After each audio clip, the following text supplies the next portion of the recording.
कुछ सपने ऐसे होते हैं जो इंसान को उड़ने का हौसला देते हैं, लेकिन कुछ सपने ऐसे भी होते हैं जो इंसान की जड़ को काट देते हैं। सोशल मीडिया पर बीते कुछ महीनों में आपने कई ऐसे वीडियोस देखे होंगे जहां पर कोई आदमी सूट बूट पहनकर आता है, वो बातें करता है जिससे आपके खून में उबाल आता है, आपको सपने दिखाता है, ये बताता है कि मेरे पास सैकड़ों करोड़ रुपए हैं, गाड़ियां हैं, बंगले हैं। लेकिन क्या वो वाकई में सच है? एक ऐसी इंडस्ट्री जिसमें जुड़े तो करोड़ों लोग हैं, लेकिन वो इंडस्ट्री मीम मटेरियल बन गई है। हमने भी कई सारे वीडियोस किए और कई सारे सवाल खड़े किए, तमाम टीवी चैनल्स ने खड़े किए, लेकिन फिर दूसरे पक्ष से एक राय आई कि हर सिक्के के दो पहलू होते हैं। एक पहलू जो प्रत्यक्ष तौर पर हमने भी दिखाया, सारी दुनिया दिखा रही है।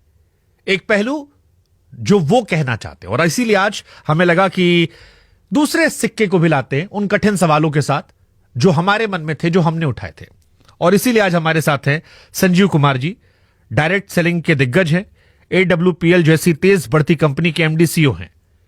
और आज इनसे डायरेक्ट सेलिंग से लेकर MLM और हर वो सवाल हम पूछने वाले हैं जो हमने आपने देखे हैं, सुने हैं, हमारे मन में है और हमने उठाए हैं।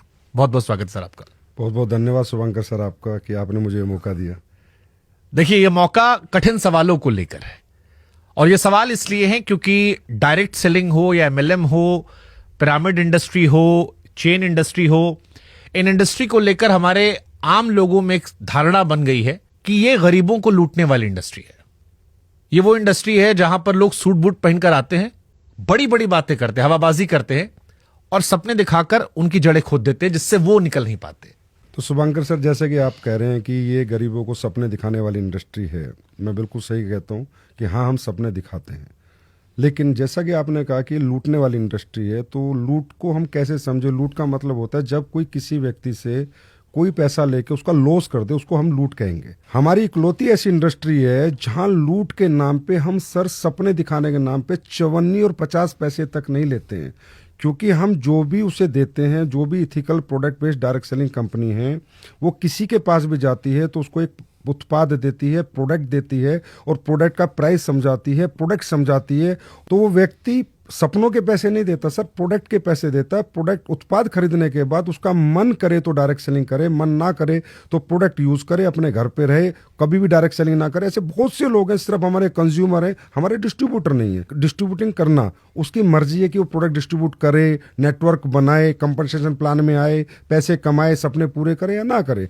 तो हम इकलौती इंडस्ट्री है सर जो 1 रुपया नहीं, 1 पैसा भी नहीं लेते हैं कि हम सपने दिखाते हैं। मैंने कहा सपने दिखाने की एवज में हम गरीब आदमी से कुछ 1 रुपया भी नहीं लेते, और हमारे यहाँ सपने लोग पूरे भी करते हैं। रवि शर्मा भी उन्हीं में से जिसने सपने पूरे किए। रवि शर्मा के पिताजी ने डायरेक्ट सेलिंग ज्वाइन की थी।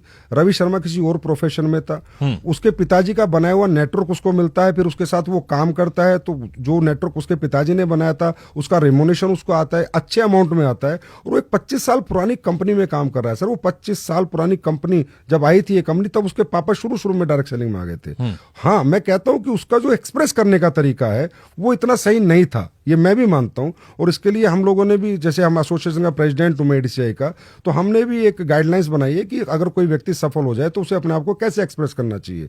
वो कलात्मक था थोड़ा, फिल्में भी बनती हैं सर, सारी स्टोरी रियल नहीं होती, चाहे संभाजी महाराज पे बनी हो, उसमें भी कुछ दृश्य डाल दिए जाते हैं। तो कुछ ऐसे दृश्य उसके साथ हो चुके हैं जो उसने बताया, उसका तरीका ऐसा था कि लोगों को लगा, लेकिन उसने ऐसा कोई बात नहीं कही जो अनऑथेंटिक थी।